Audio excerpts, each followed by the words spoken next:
আমাকে যখন cross fire যখন নিয়ে যাওয়ার হোক, চোখ বাঁধা, হাতে হ্যান্ডকাপ লাগানো, আমার মনে হচ্ছিল আমি এই এখনই, পাখি যেমন উড়াল দেওয়ার আগে হালকা হয়ে যায়, বিমান যেমন আকাশে আগে হালকা হয়ে যায়, এখনই উড়বে, ঠিক তেমনি ভাবে আমি আল্লাহর কাছে এক্ষুনি চলে যাব।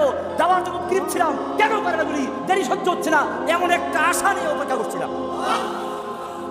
আমি মনে করি তখন যদি আমাকে গুলি করা হতো, হয়তো আমার মাঝে আর আল্লাহর সাথে সাক্ষাতের মাঝে শুধুমাত্র গুলিটাই ব্যবধান হতো। এই বাংলাদেশের মুসলিমদেরকে, বাংলাদেশের জনগণকে বিভিন্ন দলে বিভক্ত করে ফিরআউনের মতো রাজত্ব করার জন্য পায়তারা করছিল। যারা একটু বয়স বেশি তাদেরকে রাজাকার, যারা যুবক তাদেরকে জামাত শিবির অথবা জঙ্গিবাদী,